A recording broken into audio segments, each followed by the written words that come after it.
Halo semuanya, selamat pagi, selamat siang, selamat sore, dan selamat malam dimanapun kalian mendengar podcast hari ini. Selamat datang di Pojok Podcast Kominfo episode ke-7 bersama gue, Ana Pratiwi, dan rekan gue, Nur Aulia, selaku perwakilan dari Departemen Kominfo yang akan seru-seruan bareng di podcast episode kali ini. Di episode kali ini, kita akan membahas mengenai peran komunikasi di masa pandemi. Wah, tentu kalian udah gak asing lagi ya sama pembahasan kita pada hari ini. Dan yang lebih menariknya lagi, di akhir video gue akan bacain UDP dari kalian. Sebelumnya kalian udah tahu kan kalau UDP itu merupakan singkatan dari, untuk, dari, dan juga pesan. Dimana sama aja kita artikan kalau UDP ini berupa pesan rahasia gitu. Wah, buat kalian yang malu untuk sampein ke orangnya, bisa banget nih untuk ngirim UDP ke kita. Dan yang paling menarik, UDP bakal ditulis di BUPS loh. Wah, menarik banget kan? Nah, menarik banget tuh Kak Ana pembahasan podcast kita hari ini. Buat kalian yang penasaran, jangan lupa dengerin sampai habis ya. Oke teman-teman, sesuai sama pembahasan kita pada hari ini, kita juga udah kedatangan teman-teman kita yang merupakan sarana penghubung informasi di media sosial PIPS nih. Siapa lagi kalau bukan Departemen Kominfo. Boleh nih teman-teman dari Kominfo untuk memperkenalkan diri sebelum kita seru-seruan hari ini. Silakan Departemen Kominfo. Ya, perkenalkan nama saya Yosafat Alfa Kristianto, biasa dipanggil Yosa. Salam kenal semua ya. Halo semuanya, kenalin gue Vini Vera Octavia, biasa dipanggil Vini. Salam kenal. Halo semuanya, kenalin nama aku Angela Merici Zaneta Milenia, biasa dipanggil Merici. Salam kenal ya semuanya. Halo semua, kenalin gue Amalia Kinar Kinanti, bisa dipanggil Kinar. Salam kenal semua. Halo, nama aku Angelin Magdalena, biasanya dipanggil Angel. Salam kenal semuanya. Oke, perkenalkan nama gue Aditya Rahman, biasa dipanggil Adit. Ya, salam kenal semuanya. Halo, nama aku Anandeka Putri, biasa dipanggil Ica. Salam kenal semuanya. Oke teman-teman, sekarang kita udah kenal nih sama teman-teman Kominfo yang pastinya kece-kece banget. Dan sekarang kita akan mulai sesi sharing kita mengenai peran penting komunikasi di masa pandemi. Sebelumnya kita sudah tahu ya kalau kita ini memasuki masa pandemi COVID-19, dimana mengharuskan kita yang harusnya belajar di kampus seperti biasa menjadi perkuliahan jarak jauh dengan belajar secara daring. Dan di sini gue bakal nanya ke teman-teman Kominfo yang merupakan garda terdepan yang dalam memberikan informasi maupun komunikasi di media sosial PIPS. Menurut kalian, apakah peran penting dari komunikasi di masa pandemi ini, yang mana sekarang komunikasi udah beralih nih menggunakan media sosial, baik itu menggunakan WhatsApp, Instagram, maupun lain sebagainya. Silakan untuk Departemen Kominfo yang ingin berbagi cerita atau sharing bersama kita mengenai peran komunikasi di masa pandemi. Menurut saya, di masa pandemi komunikasi menjadi hal yang sangat paling penting sih. Karena kan pada dasarnya komunikasi itu dipakai buat menjalin hubungan dengan orang lain. Dimana manusia juga adalah makhluk sosial yang gak bisa hidup tanpa adanya orang lain. Apalagi di masa pandemi kayak sekarang ini, kita harus physical distancing gitu. Gak bisa ketemu sama orang lain selain keluarga sendiri. Jadi ya salah satu cara untuk tetap menjalin hubungan dengan orang lain ya menjalin komunikasi.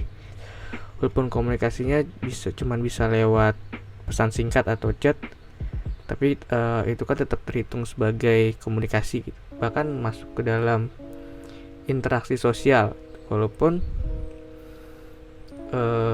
kontak sosialnya cuma lewat handphone atau gadget. Jadi kesimpulannya sih, komunikasi itu penting banget di masa pandemi buat menjaga hubungan dengan orang lain.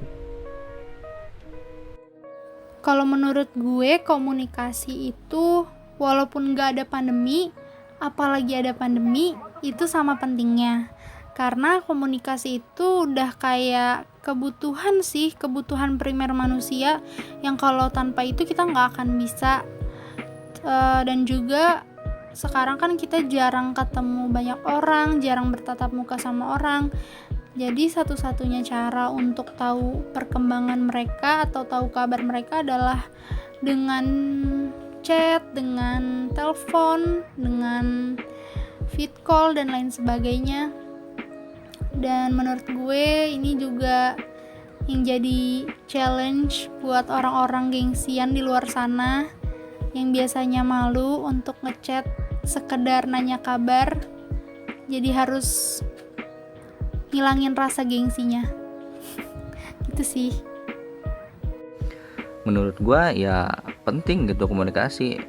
Ya sebelum gak ada pandemi juga penting juga gitu komunikasi, apalagi ada pandemi gini kan. Secara ya lagi ada pandemi gini kita jarang banget gitu buat ketemu langsung gitu, susah juga kan.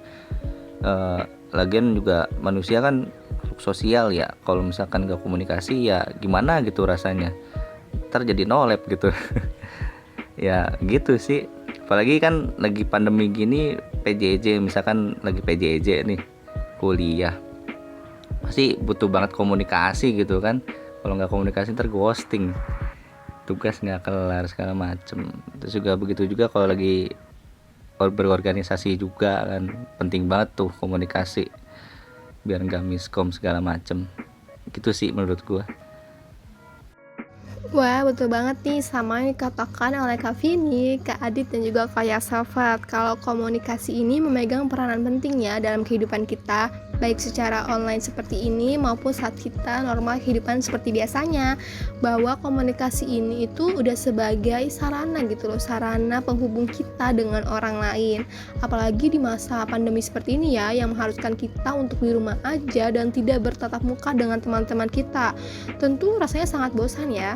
Dan dengan adanya komunikasi melalui WhatsApp, Zoom, ataupun Instagram, kita dapat bersosialisasi maupun itu menanyakan kabar dengan teman-teman kita.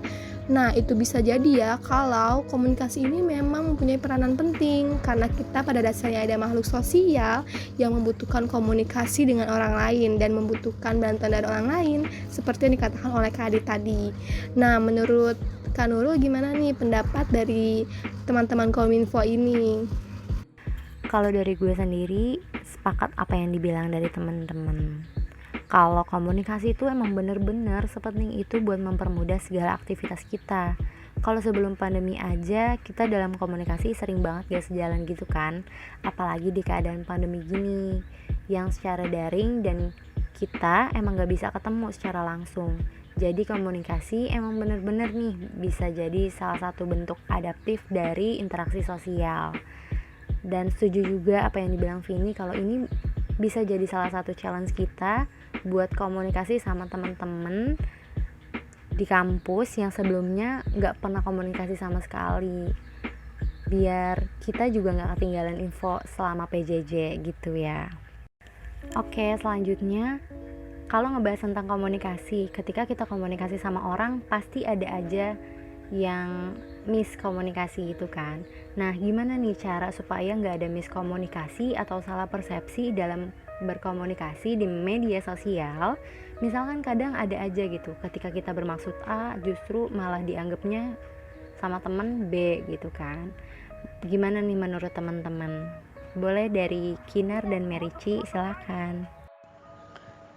Kalau dari aku, sebenarnya untuk berkomunikasi dalam media sosial itu pasti akan ada salah pahamnya, karena kan kita tidak bertemu secara tatap langsung ya, melainkan melalui dunia maya gitu kan.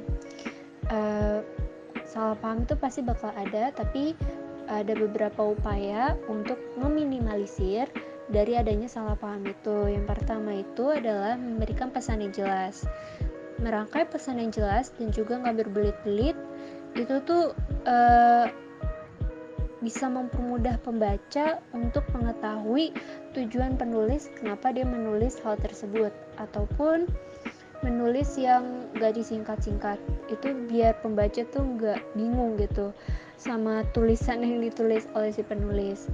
Nah, terus kita juga harus memeriksa tatanan kalimat sebelum kita nge-post atau mengomentari sesuatu. Apakah kalimat yang kita gunakan itu udah sesuai atau belum? Tatanan kalimat itu bisa berupa susunan kalimat, tanda baca, ataupun huruf yang akan kita post atau kita komentari nanti. Ya, yang terakhir itu kita jangan selalu berasumsi negatif. Nah, kadang kita tuh nerima pesan, tapi kita kadang langsung asumsinya negatif gitu tentang apa yang disampaikan oleh orang lain terhadap kita. Nah, sebelum kita berasumsi negatif, kita harus benar-benar teliti dulu dalam membaca pesannya, agar memahami tujuan pesan tersebut tuh apa gitu. Seperti itu kalau dari aku. Sebenarnya sih selama pandemi ini yang namanya miskomunikasi tuh nggak bisa dihindarin. Kalau langsung aja nih masih sering kan kita ada yang miskom gitu. Apalagi ini kan yang komunikasinya serba online, serba daring gitu. Cuma pakai WhatsApp atau kalaupun pakai platform meeting itu juga terbatas kan waktunya.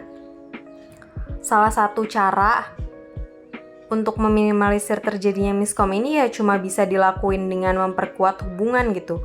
Dengan sering-sering chat dan komunikasi satu sama lain secara intens.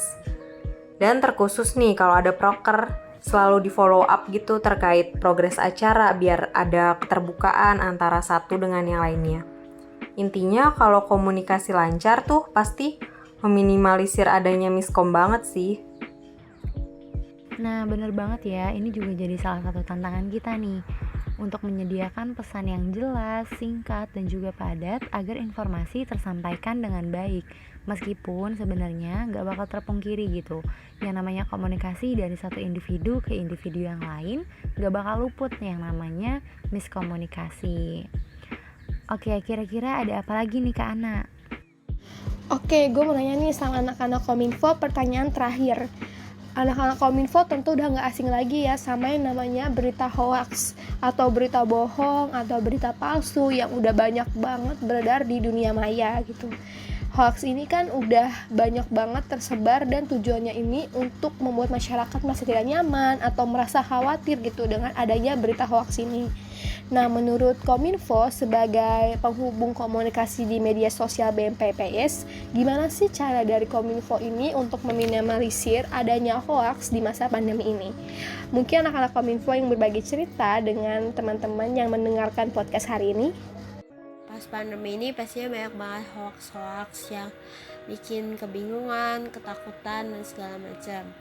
Nah, untuk meminimalisir hoax itu, aku ini sebagai anggota Kominfo yang juga penghubung komunikasi di BMPIPS ini, kalau misalnya ada berita atau informasi itu jangan langsung dipercaya, jangan ditelan mentah-mentah juga, harus kayak baca benar-benar, juga ditelaah juga, terus lihat dari sumbernya terpercaya atau enggak, udah valid atau belum gitu. Terus juga bisa ditanya juga sama orang yang ngasih berita atau informasi itu bener gak, dari siapa, dari atau gimana gitu, nanya langsung. Nah, terus juga misalnya nih kan lagi pandemi juga nih, misalnya contohnya kayak ada berita tentang misalnya soal UKT gitu, harus lihat dulu misalnya bantuan pandemi atau bantuan COVID gitu, harus lihat dulu itu ada surat resminya nggak dari rektor atau gimana. Nah, jadi jangan disebarluaskan dulu informasinya yang masih simpang siur, tapi kalau misalnya ada fix gitu, ini ada suratnya gitu, baru bisa disebarluaskan ya. Jadi juga kita untuk meminimalisir hoax, jangan sebarluaskan hoax dulu atau berita yang belum pasti gitu. Jadi kalau misalnya udah pasti, udah resmi gitu, baru bisa disebarluaskan. Jadi gitu sih menurut aku. Dalam kondisi pandemi saat ini yang semakin meningkat, sangat penting bagi kita semua untuk lebih berhati-hati dalam menyebarkan informasi. Hoax dapat menyebabkan kebingungan. Kominfo yang mempunyai tanggung jawab dalam menyebarkan informasi harus dapat memastikan informasi yang didapat benar dengan cara memeriksa faktanya, apakah informasi itu berimbang atau hanya berasal dari satu sumber saja. Wah, setuju banget nih sama pendapat dari anak-anak Kominfo mengenai meminimalisir hoaks di masa pandemi ini. Dan setuju banget sama pendapat dari Kak Angel gimana caranya untuk meminimalisir hoaks. Caranya dengan meng-cross-check lagi kan informasi-informasi yang beredar. Apakah itu berita benar, dan tentu untuk kita mencarinya dari sumber-sumber terpercaya. Dan jangan mudah percaya dengan adanya berita-berita yang tersebar di dunia maya. Oke teman-teman, sebelum kita mengakhiri sesi podcast pada hari ini, gue pengen nanya dulu nih sama anak-anak Kominfo mengenai gimana sih kesan pesan dari teman-teman Kominfo selama menjabat sebagai Departemen Kominfo di Kabinet Gelora Mahasiswa ini. Tentu kan ada juga ya suka dan dukanya gitu loh. Gimana kesan teman-teman di masa pandemi ini menjabat sebagai Departemen Kominfo? Silakan teman-teman Kominfo. Kalau buat pesan dan kesan di Kominfo Gema buat periode ini tuh jujur aja campur aduk gitu ya. Apalagi lagi ada corona begini, jadi ada tantangan tersendiri gitu buat Kominfo Gema. Terutama kalau misalkan pembuatan konten video gitu, dan videonya tuh yang harus di kampus. Nah itu tantangan tersendiri sih. Jadi kita rada ketar-ketir juga sih syutingnya juga. Cuman itu ya seru aja gitu kita ngejalaninnya, dan alhamdulillah ya kita semua bisa tetap berkontribusi dan ngejalanin kewajiban kita sebagai Kominfo gitu, walaupun ada kendala corona begini. Buat pesannya ya buat next Kominfo, semoga Kominfo bisa makin membaik dan semakin baik gitu ya, dan terbaik, amin. Oke, gitu aja pesan dan kesan dari gua. Kesan aku, jadi aku kan pertama kali ikut organisasi, juga pertama kali ikut BEM, terus juga pas banget lagi pandemi juga gitu. Jadi menurut aku, kesan aku sih selama di periode ini kayak gak kerasa aja, tiba-tiba udah akhir aja gitu. Juga lebih fleksibel sih waktunya juga. Kalau mungkin langsung di kampus mungkin bakal banyak kegiatan kayak kuliah juga belum, lebih capek aja sih. Jadi kalau misalnya lagi pandemi gini nggak terlalu capek banget sih gitu. Terus juga kalau pesannya sih harapannya ya tetap aja jaga semangatnya buat yang masih lanjut periode berikutnya, juga buat kakak-kakak yang udah nggak di BEM lagi juga tetap semangat kuliahnya gitu sih. Yang pastinya senang banget sih udah dikasih kesempatan untuk menjadi bagian dari Kominfo Kabinet Gelora Mahasiswa. Dan tentunya bangga banget sama teman-teman Kominfo semua yang udah berjuang sejauh ini. Karena kalau dibilang Kominfo harusnya jadi departemen yang mudah beradaptasi dengan tuntutan serba daring, sebenarnya itu salah banget sih. Karena apa ya, banyak gitu yang akhirnya berubah jadi serba digital selama pandemi ini. Nah ini tuh yang jadi tantangan, dan yang pasti ini gak mudah. Dan perlu proses juga gitu buat anak Kominfo buat beradaptasi. Tapi intinya cuma pengen bilang sih kalau kalian keren banget sih guys sudah bisa ada di titik ini.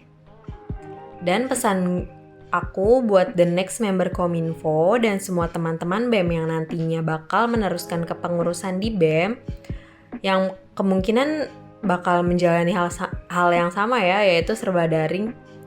Tetap semangat ya guys, dan semoga apapun yang udah kita laluin selama Kabinet Gelora Mahasiswa ini bisa dijadiin pelajaran di kepengurusan yang akan datang. Terima kasih. Kesan kepada Kominfo itu sangat menyenangkan. Dikarenakan saya pribadi merasa sangat senang dan juga bangga dikarenakan sesuai dengan passion saya untuk masuk ke dalam departemen Kominfo ini. Tidak hanya itu, saya merasa telah menemukan keluarga baru serta lingkungan baru. Untuk pesan kepada Kominfo, ditingkatkan lagi komunikasinya agar hubungan kekeluargaannya makin erat. Dan kalau ada informasi jangan cinta aja ya, semangat terus semuanya untuk kedepannya. Kesan pesan di Kominfo Gema, Kominfo Gema ini merupakan organisasi pertama buat gue, dan selama gue menjadi bagian dari anggota Kominfo Gema ini, gue selain mendapatkan banyak relasi baru tentunya, gue juga mendapatkan banyak banget pembelajaran, baik itu dari teman gue ataupun dari kakak-kakak tingkat yang di sana tuh udah pada wah gila sih, bagus banget sumpah. Nah, jadi gimana ya, kalau ditanya nyesel apa enggak ikut organisasi, gue jawab sih ya gue nggak bakal nyesel sih, karena dengan ikut organisasi ini tuh gue bisa dapat banyak banget pembelajaran baru, dimana gue tuh awalnya masih cetek banget soal desain, nggak tahu apa-apa gitu soal desain. Setelah gue masuk menjadi bagian dari Kominfo, gue akhirnya mulai belajar gitu, oh mendesain itu seperti ini, oh mengedit itu seperti ini, oh cara mengambil gambar atau video yang benar tuh seperti ini, kayak gitu. Dan itu tuh menambah ilmu baru buat gue gitu kan. Mungkin itu aja kali ya kesan dari gue. Terus pesannya itu jangan lupa buat ikut organisasi, terutama buat ikut Kominfo, dijamin gak bakal nyesel. Makasih.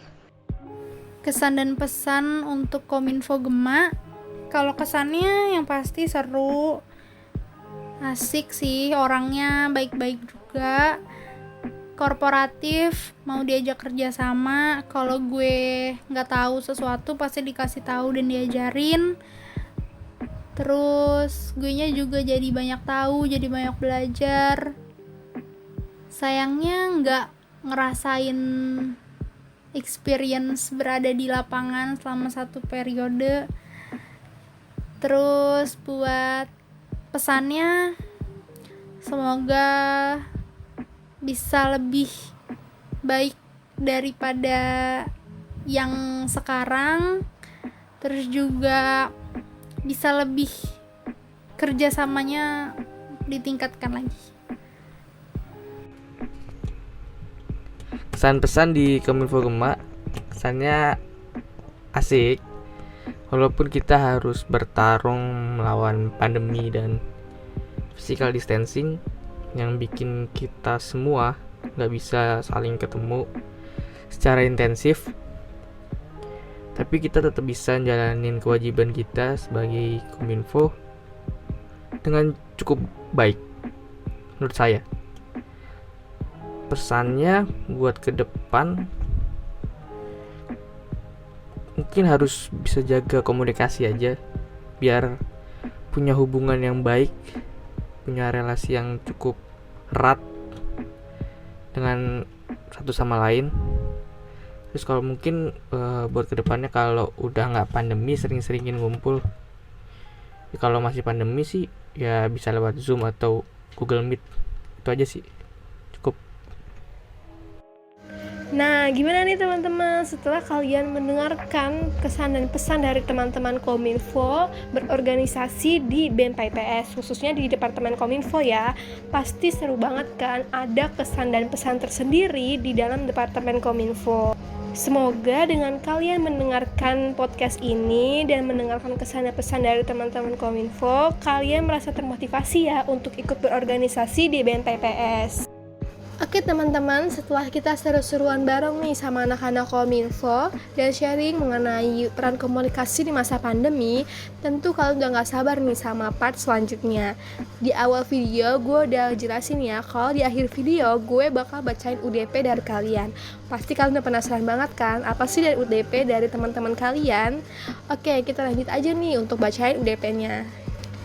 UDP pertama dari Samuan untuk BEM PPS Gema. Semangat terus kalian semua, jadikan pandemi ini untuk selalu kreatif, inovatif, dan selalu berkembang. Dan jangan lupa untuk selalu jaga kesehatan. UDP kedua dari Samuan untuk the best alarm kuliah gue. Makasih untuk selalu ingetin gue, nasihat gue, dan selalu support gue. UDP selanjutnya dari mahasiswa Apres untuk PJ ID Card BEM. Kak, kok kalau ngeliat kakak hati saya jadi berbunga-bunga ya? Apakah ini riba? Wow. Lanjut UDP selanjutnya dari yang mengagumimu untuk 14076180 ... Semoga masuk ke BPS ya, terus dibaca. Mau bilang ke kamu, makasih ya udah bantuin aku hal-hal kecil yang saya nggak bisa. Tapi saya seneng loh. Emang sih nggak gens, tapi pesona kamu luar biasa. UDP selanjutnya dari Aing untuk Abdur. Tetap sehat dan selalu semangat ya, tetap jadi calon imamku. UDP selanjutnya dari Keripik Kaca untuk penjas seni. Sehat-sehat dan lancar PJJ-nya ya. UDP selanjutnya dari Nonem untuk kacamata kiwil. Makasih sudah mengisi hari-hariku walau sebentar. Selanjutnya dari A untuk TL. Terima kasih sudah menemani hari-hariku menjadi bagian dari kalian. Walaupun kalian suka nyebelin banget, bikin aku bete dan broken heart, tapi kalian sebenarnya sayang sama aku kan? UDP selanjutnya dari Tisu untuk Wifa. Aku suka sama kamu waktu pertama kali lihat di Zoom. Kayaknya kamu udah ada yang punya deh. Gak apa-apa lah ya, yang penting sekarang udah lega perasaan ini bisa ngomong gini meskipun gak secara langsung. UDP selanjutnya ada dari personil Avengers untuk anggota keluarga Gema. Semangat jalanin hidup, maju terus dan jangan putus asa. Kamu hebat. Dan dari kita untuk Kominfo, semangat desain, jangan lupa rehat. Dan di UDP selanjutnya ada dari aku untuk PPS 2016. Semangat kita, semoga corona cepat berlalu dan bisa nyelesain tugas akhir tepat waktu. Amin. Dan dari Butiran Debu untuk corona. Walaupun banyak hal buruk yang kau ciptakan, tapi banyak hikmah yang kau timbulkan. Oke. UDP selanjutnya dari teman seprodi untuk teman sekelas angkatan 2019. Jaga kesehatan kalian ya, tetap solid walaupun keadaan seperti ini. Jaga komunikasi yang baik. Love you all.